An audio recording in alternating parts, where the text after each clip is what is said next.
I don't know to say anymore, or what to say anymore. You guys know about those weird kids at your school?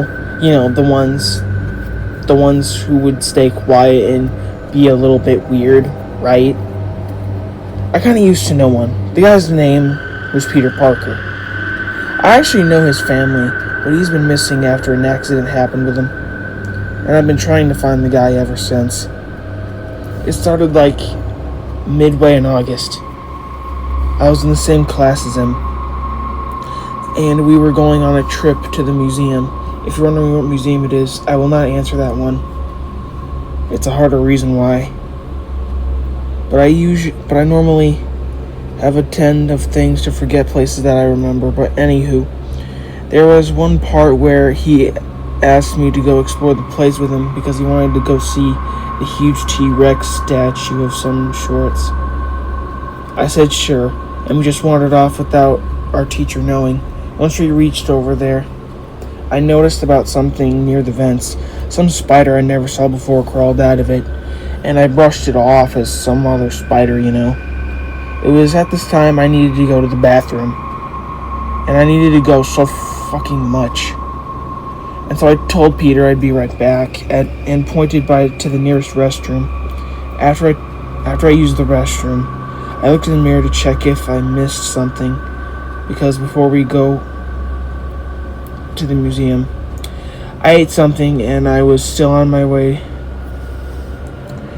face and whatever till suddenly I heard a scream. I rushed back to only see Peter falling to the ground. He started to shake and shiver while coughing like if he was choking on something. I tried to help him up, but he coughed up some blood on my jacket. So I yelled for help. The weird thing is that nobody was around, but Peter jumped out of my hands and started to stand up on his own.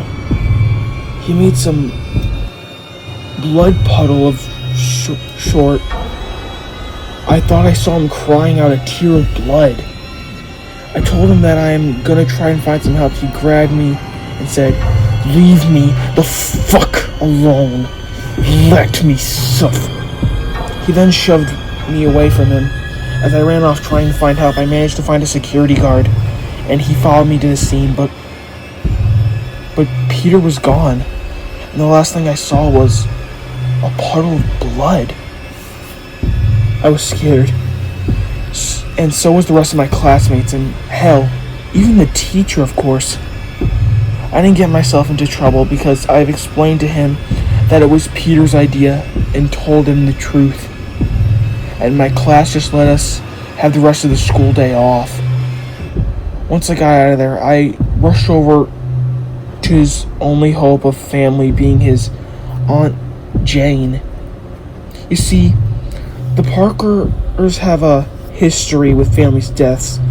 Peter's mom and dad died in a plane crash, while his uncle was murdered by a burglar who broke into the house a while back. Once I got there, we both started to look for Peter, and I saw Jane's book on his face. It was terror and fear all over again. I didn't want another situation from his family having another death again, so we searched everywhere. But sadly, we did not find him. But you want to know the weirdest thing? There's been deaths around New York, and it's spreading like crazy. But it was only the villain's side of things, which is strange, because normally if you wanted to kill someone, you go for someone that's like, you know, good. And the weirder thing is, according around my local areas, there has been a huge amounts of spider webs and spider markings around alleys and whatever. During a local crime scene, I saw in the local news that I noticed a huge bite marks around the body, even around the webs. Speaking of that, the murder even kills its victims like how a spider does. Jane Parker moved just about 2 months later. She has been becoming scared around her hometown and decided to move somewhere else. Somewhere far away from the Big Apple. So I decided to give the thing a name, Spider-Man. And his little song could go like this.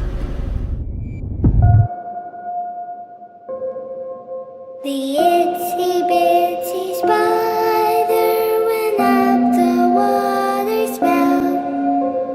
Down came the rain and washed the